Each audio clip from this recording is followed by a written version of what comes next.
tariki ya mbere mu kwezi kwa mukakaro niho Uburundi bwatigwa burashikirizwa intahe yabwo yuko bwikukiye koma amashiba n'ubo mu gihugu cose kuri uyu musi w'agahimbare.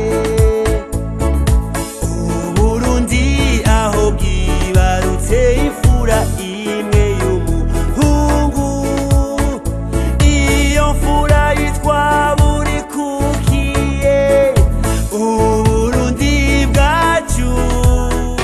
Bakunzi b'imbonesha kure y'Uburundi, ndabaramukije ndabaha n'ikaze mu kiganiro cyo kuri uyu munsi.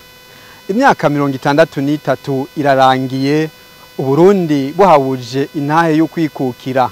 Muri iyo myaka yose rero umwaka w'ibihumbi 2025 ngo ni umwaka udasanzwe, n'umunsi wa kabiri ari nawo uhuriranye n'uwo munsi mukuru, nawo nyene ngo ni umunsi udasanzwe muri kahise ku Burundi. Ivyo tubishikirizwa na Desire Gayigayi, umwanditsi w'ibitabo ndetse yahoze ari n'umwigisha muri kaminuza y'u Burundi. Ni umwaka udasanzwe. Uyu mwaka ni umwaka udasanzwe, ndabisubiremwo, kuko uwa mbere mu kakaro ni uwa mbere mu kakaro utameze nk'iyindi ya mbere mu kakaro twagiye turacako. Ni ukuvuga yuko mu mateka y'ubukoroni hariho umunsi wa kabiri muraja kubona iyo turuka. Ubukoroni ukuntu bwatanguye mu Burundi siho bwahereye mu nama yabereye i Berlin, nkuko bavuga mu Gifaransa no mu Kirundi ntibavuga ngo Berlin, ni Berlin, ku murwa mukuru w'Ubudagi. Umukuru w'Ubudagi yitwa Bismarck yatumye ko abandi bakomeye bo ku isi, arabakoranya bagira inama, arababwira ati twumvikane ingene tuja kugabangana Afrika. Barabimwemerera bamwe. Ababimwemereye rero iyo nama yabaye mu mwaka w'1884 mu kwezi kwa 11. Aho rero mu 1884 uwo mwaka ntiwari usanzwe. Uwo mwaka niwo wa mbere wabaye uwo kugurura igikorwa cyo kuja gukoroniza abantu ku isi. Hanyuma rero muri uwo mwaka ukwezi kw'indwi itariki ya mbere yako yashitse ku munsi wa kabiri. Iyindi tariki ya mbere y'ukwezi kw'indwi yashitse ku wa kabiri yashitse mu mwaka w'1890. Muri uwo mwaka rero niho ivyo Burundi n'ubukoroni bitangurira. Muraraba neza, hari umutware yatwara Ubudagi yitwa Leon von Caprivi, yumvikana na ambassadeur yarahagarariye Ubwongereza mu Budagi nyene, niwe yatumwe kugira ngo basinye amasezerano y'ukwinjira bakagabura amazinga abiri. Hari izinga ryitwa Heligoland n'izinga ryitwa Zanzibar. Ayo mazinga barayapfa, birangira bagiranye amasezerano, maze Ubudagi buronka uburenganzira ku izinga rya Heligoland muri ico bita Mer du Nord. Hanyuma Ubwongereza nabwo buhabwa uburenganzira ku izinga rya Zanzibar. Ariko hakuno ya Zanzibar gatoyi hari igisagara citwa Bagamoyo. Ico gisagara bari bamaze kugishikamwo, batangura igikorwa cabo cyo gukoroniza igice ca Afrika yo ku butaka. Ngombye kuvuga Afrika itaramazinga. Bigeze aho baca bahabwa uburenganzira, ndiko ndavuga Abadagi, bwo gutera bagafata ibihugu byose byari muri ako gace gushika ku Rusizi canke ku mutwe wa Tanganyika canke ku kiyaga ca Kivu. Aho ngira murabyumva, ayo masezerano yasinywe ari ku munsi wa kabiri w'itariki imwe y'ukwezi kw'indwi. Uyu munsi dukwije isabukuru yayo ngira ngo 135. Maze rero ayo masezerano bayise traité mu Gifaransa, traité Heligoland Zanzibar n'ubu niko yitwa. Abese amatelefone arimo amamega barashobora kuja kuri Google bakagira bati traité Heligoland Zanzibar, baca babibona byose. Iyo traité rero bayisinye n'aba bagabo babiri mubona, umwe ni Leon von Caprivi, yari chancelier w'Ubudagi, yari umusubirizi wa Bismarck. Hanyuma wa kabiri yitwa Edward Baldwin Mallet, uwo nawe n'umwongereza yari ahagarariye igihugu ciwe i Berlin. Ngiyi rero intango y'ubukoroni mu buryo bwa giteori.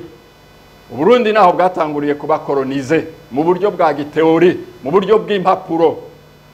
Mu buryo bw'impapuro muca muvyumva, mu vyanditswe. Bwaciye buja kwikarata naho batari bwabufate. Hanyuma batangura intambara y'ukugomba kubufata, y'ukurondera umwami ngo bamufate, hanyuma babwigarurire. Nkuko bagiye barigarurira n'ibindi byinshi, ibihugu birarenga 70 byari aho hantu kuva Imbagamoyo gushika ku Rusizi. Haheze imyaka 13 murabibona ku itariki 6 z'ukwezi kwa gatandatu 1903 niho bashobora kugondoza umwami Mwezi Gisabo, barasinya amasezerano y'Ikiganda imyaka 13 iheze. Aho hari haraciye intambara nyinshi cyane. Iyo rero yabaye kuwa gatandatu w'itariki 6 z'ukwa gatandatu nyene 1903. Ego hanyuma twagarutse inyuma y'indi myaka 13 kujya umwana atera ibuye hejuru mu giti rikaduga imetero za iryo buye ryaduze ringana n'iryo rizokoroka. Aho ngira mwese murabyumva. Iyo uteye ibuye hejuru hariya rigeze, iyi nguvu zo kuduga ziheze riratibuka. Distance cyangwa uburebure ryaduze bungana n'uburebure rimanuka rikagwa hasi. Iki ni gitangaza rero kitwereka yuko ibyo mu Burundi wari umugambi w'Imana. Imyaka 13 yo kuva Ibagamoyo bakagera Ikiganda ingana na 13 yo kuva Ikiganda bagasubira iyo bavuye. Byabaye ku itariki 6 z'ukwezi kwa gatandatu 1916. Ababizi neza batubwira yuko ikambi ya Usumbura y'Abadagi ngo yari harya hari Place de la Révolution, harya hari kibuga cha basket, harya hari Ministère de l'Intérieur, harya hari mu kigo ciyo kambi. Iyo kambi rero babonye batewe basugerejwe n'Ababirigi bahisemo kuyiturira, baturira n'ibigwanisho barihungira baragenda. Cyabaye igitangaza tutarabona. Kubereke neza ku isabukuru yo gufata igihugu ikabiyo sabukuru yo kugihunga wiruka, hari icyo Imana yerekanye. Ico gitangaza rero kiratwereka yuko ivyo ari byo byose hari ikintu tugira tubone ciza cyo gutembagaza agakengeri. Ubu rero 1962 murahabona, kandi mbonereho no gushima abakoze akagashusho, sije nagakoze akagashusho n'akayaga Burundi. Akagashusho katwereka uwitwa Kamurari Nikodemu amanura idrapo y'Ububirigi n'uwitwa Marcien Burasekuye aduza idrapo y'Uburundi ku munsi kwikukira ku Burundi mu 1962. Ikibazo nakose ni kibazo icyo umuntu abona nuko yatariki imwe y'ukwindwi y'intango y'ubukoroni teorike nibaye yatariki yo gusubira iyo bavuye, ndavuga bazana ubukoroni. Muriko murabyumva iki gisigura iki? Kirafise cyo gisigura, kirafise cyo gisigura Imana ibishatse kwereka abantu. Kuva habaye ico gikorwa ca Congrès de Berlin cyo kugabangana Afrika haciye imyaka 141, kandi hari abahora bigira iminsi mikuru ahandi nabo nyene babimenye bashatse bazoze no mu Burundi bagendera ikibanza cyo kwikukira. Nico gituma mbere mubona icigwa cy'uyu munsi gifise aho gihuriye n'ikibanza ciratiro citiriwe ukwikukira ku Burundi, kandi ni kimwe mu bintu 100 byotuma ugendera Burundi nk'uko hari umwanditsi dukunze gukorana yabyanditse mu gitabo ciwe cyitwa ibintu ijana byotuma ugendera Burundi, kuko birafise icyo bisigura, bazoharongera n'umuco.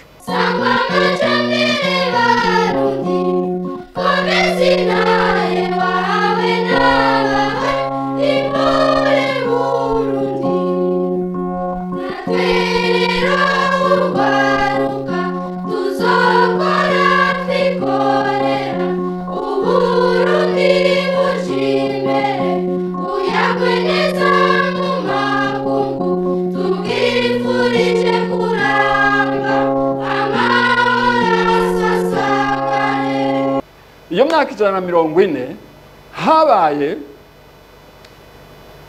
amezi y'indwi ayo twita juye cyangwa ayo twita mukakaro angana gutyo nyene 140, ariko 20 yonyene mu 140 niyo yafashe uwo munsi wa kabiri.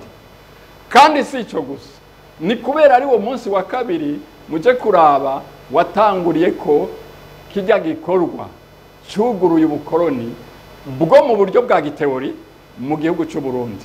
Niho uwo mugabo yitwa nde Leon von Caprivi yasinyiranira n'uwo mwongereza bahana uburenganzira bwo kutugabangana, baragabangana bashikanini wacu.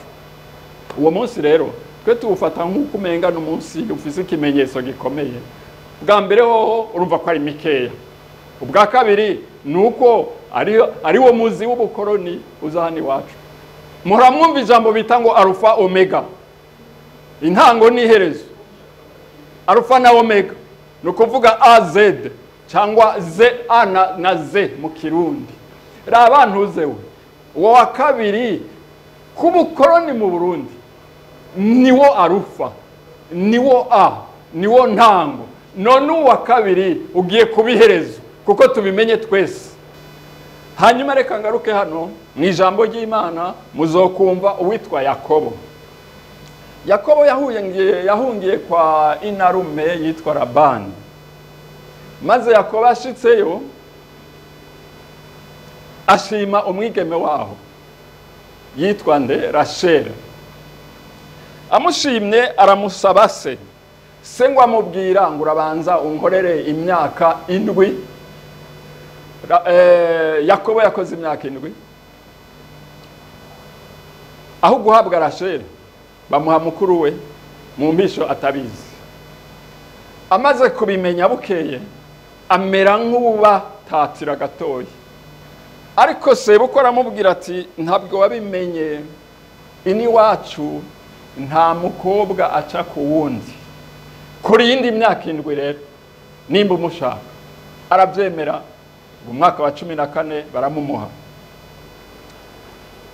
Imyaka 6 ikurikira yongera arakora, abafise ari 2 aronka ubutunzi. Muzobisoma mwumve uko byagenze mu gitabo cy'Itanguriro igice cya 31 akarongo ka 41a.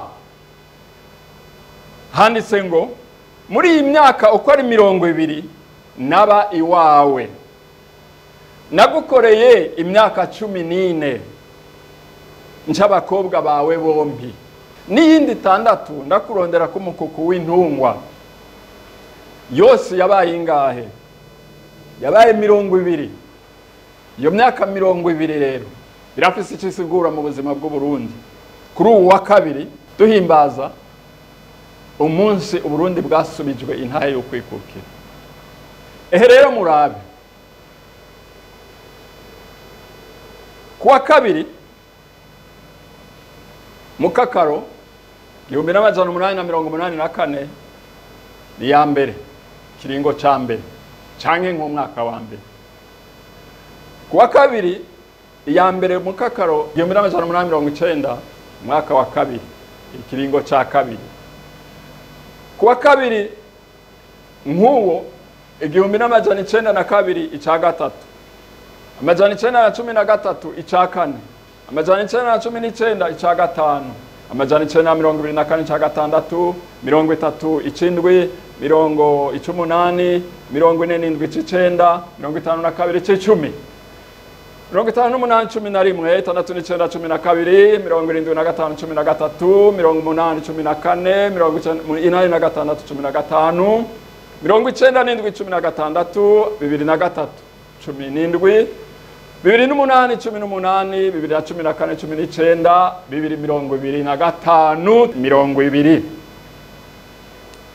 nk'aya myaka inde Yakobo yamara kwa Labani, hanyuma Imana ikamugirira ubuntu agatembagaza agakengera agatahiwe iwabo n'umugore wiwe n'abana biwe n'ubutunzi. Natwe nuko ubu twitegure, si mu rwego rw'igihugu gusa, mu nzego zose, umuntu ku giti ciwe ubu uzovyumva akabitahura.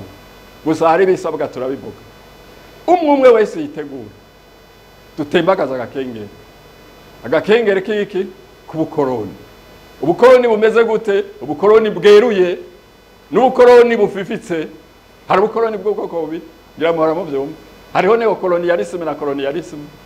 Neokolonialisme n'akajambo katanguwe n'umuhinga yitwa Jean Paul Sartre mu 1956, kongera gushimangirwa n'undi muhinga w'umwirabure yitwa Nkrumah, ngira muhora mumwumva, Kwame Nkrumah. Baca baragafata isi yose sikera naho ijambo neokolonialisme ryavuye. Uyu munsi rero tubimenye, bwaba ubukoroni bweruye bwaba ubukoroni bufifitse, bayi Imana igiye gutembagaza agakengera. Niryo ryiribuye muzobisomaho byanditse mu gitabo ca Yosuwa igice ca 5 akarongo k'9a. Murumviriza Uhoraho abarira Yosuwa ati, uwo munsi ndabakuye ko agakengerwe abanyegiputa babakengereye ndagatembagaje. Iryo ni ijambo ry'Imana. Iryo jambo ry'Imana rero ritubeka, uzovyumva akabyumva neza muri we. Agakengere k'ubukoroni kadukurikiye bayi ku munsi wa kabiri w'itarike imwe y'ukwezi kw'indwi umwaka wa 2025. Kandi ivy'Imana n'ivy'abantu si ibintu biremereye cyane, ni nko kuvugana n'uwo muzinanye. Gusa hari bisabwa, ibyo bisabwa nivyo tugira duce ku mayange duce duhagarika icigwa. Ibisabwa n'ibintu bine. Icambere, kumenya ko uri umurundi utegerezwa kubaha abavyeyi n'abarezi. Ico ni kimwe. Ica kabiri, kumenya ko uri umurundi utegerezwa kubaha abakozi b'Imana aho usengera hose, mu madini atandukanye ububahe, kuwahagiye bubahe. Urufunguzo rwa gatatu, kumenya ko uri umurundi utegerezwa kubaha abakoresha bawe, ububahe, ubagamburukire, mukorane neza. Urufunguzo rwa kane, nukumenya ko uri umurundi utegerezwa kubaha sebarundi n'izindi ndongozi kuva hejuru gushika hasi. Ico gihe Uhoraho azotembagaza agakengere ku buzima bwawe, ku buzima bw'umuryango wawe, ku buzima bwaho ukorera no mu gihugu cawe. Imana ibaho umugisha. Nagize ndabaza sogokuru ivyo Burundi aho hambere atera kamo hejuru mu Burundi nigwita hamye intwari. Nuko rero nshuti bakunzi bimbonesha kure y'igihugu, ndabashimiye kuba mwakurikiye ikiganiro. Nkizera ko mwahigiye ibitari bike. Hagati aho rero mubandanye mukurikira n'ibindi biganiro imbonesha kure y'igihugu yabateguriye.